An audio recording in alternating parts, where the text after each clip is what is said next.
Hi friends, అందరూ ఎలా ఉన్నారు? ఇవాళ ఏ పప్పులు నానపోయకుండా ఈజీగా 10 నిమిషాల్లో దోశ చేసుకోవచ్చు. దానికి కావాల్సిన పదార్థాలు చూద్దామండి. ముందుగా ఒక కప్పు తీసుకొని దాంట్లో పెద్ద అటుకులు వేసేసి నీళ్లు పోసుకొని క్లీన్గా కడిగి పెట్టుకోవాలి.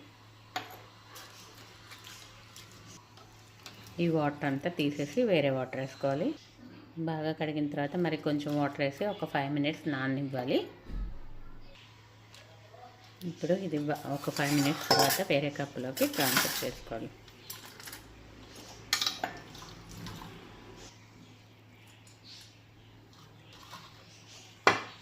మొత్తం కూడా బాగా పిండి వేసేసుకోవాలి. ఇప్పుడు ఏ కప్పుతో తీసుకున్నామో అదే కప్పుతో గోధుమ రవ్వ కూడా వేసేసుకోవాలి దీంట్లో అటుకుల్లో. ఇప్పుడు అదే కప్పుతో పెరుగు కూడా వేసేసుకుందాం. వేసేసి ఒకసారి బాగా కలుపుకోవాలి. ఇలా ఒక 10 నిమిషాలు పక్కన పెట్టేసేయాలి. కలుపుకున్న తర్వాత కొంచెం ఆగితే అటుకులన్నీ కూడా నాని ఇదంతా పెరుగు పట్టిన తర్వాత మళ్ళీ నెక్స్ట్ ప్రాసెస్గా చూద్దాం. ఒక 10 నిమిషాల తర్వాత దీన్ని మిక్సీ జార్లో వేసేసుకోవాలి. బాగా నాని ఉంటుంది. 10 నిమిషాలు టైం చాలు.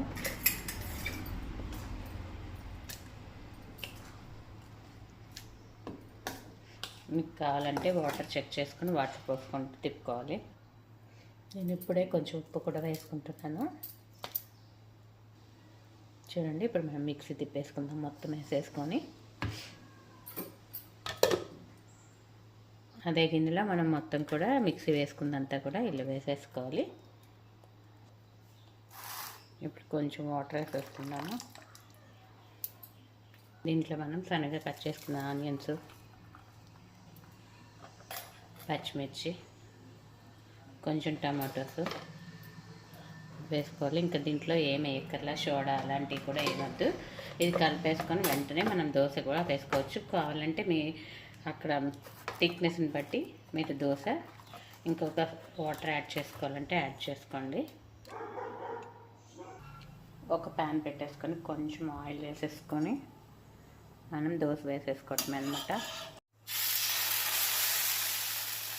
అలా చిన్నవి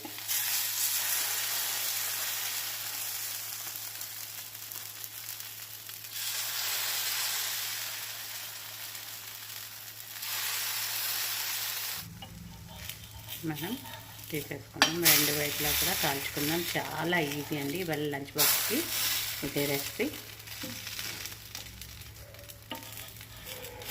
ఎంత ఈజీగా వస్తాయంటే ఏ పిండిలో నానబెట్టుకున్నా అప్పటికప్పుడు క్రిస్పీగా.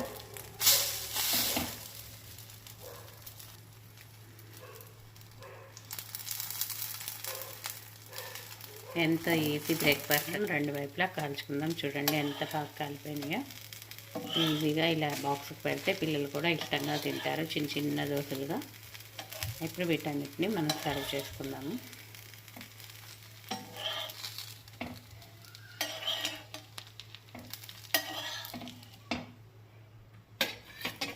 చాలా ఈజీ రెసిపీ అండి.